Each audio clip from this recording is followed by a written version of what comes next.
জলের টাকা জলে বিজেপি বিধায়কের তহবিলের টাকায় জল প্রকল্প, কিন্তু জল মেলে না।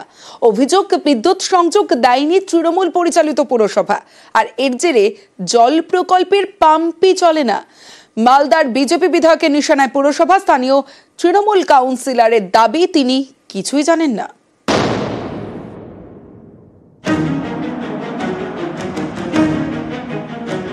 কল আছে কিন্তু জল নেই, কারণ বিদ্যুৎ নেই, তাই পাম্প চলে না। এতে মালদার হালদার পাড়ায় দুর্ভোগ। 2-3 বছর হলো জিনিসটা তৈরি করা হয়েছে।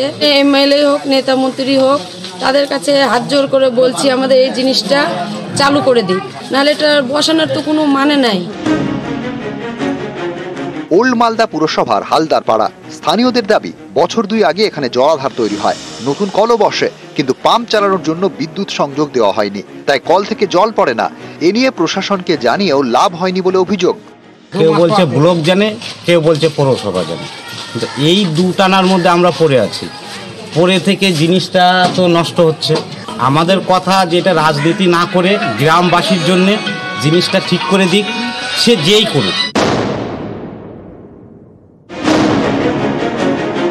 প্রায় 5 লক্ষ টাকার প্রকল্প, সেটাই অকেজো। মালদার বিজেপি বিধায়ক গোপাল চন্দ্র সাহা, তার উদ্যোগে জল প্রকল্প, বিধায়ক তহবিলের টাকায়। অভিযোগ, বিজেপি বিধায়কের উদ্যোগে তৈরি জল প্রকল্পে বিদ্যুৎ সংযোগ দেয়নি তৃণমূল পরিচালিত ওল্ড মালদা পুরসভা। আমি অনেকবার ভিডিও ওল্ড মালদাকে বলেছিলাম যে ওটা যদি এক্সিকিউশন তাড়াতাড়ি হয়, মিউনিসিপ্যালিটিও যদি ওল্ড মালদা পৌরসভা যদি সেখানে কানেকশন জুড়ে দিত, কানেকশন করে দিত, তাহলে মানুষ পানীয় জল পেতে সুবিধা হতো। পাম্প বসেছে, কল বসেছে, পাকা ঘরও তৈরি হয়েছে, কিন্তু এসবের কিছুই নাকি জানেন না স্থানীয় তৃণমূল কাউন্সিলর। কেউ বা কারা করেছে আমাদের কাছে কোনো রকম তথ্য নেই, এবং কেউ আমাদের কোনোদিন বলেও নি যে এটা চালু করতে হবে। আমি কেউ কোনোদিন জানি না আমি বিষয়টা কারা করেছে, সেটাও আমাদের কাছে কোনো রকম তথ্য নেই।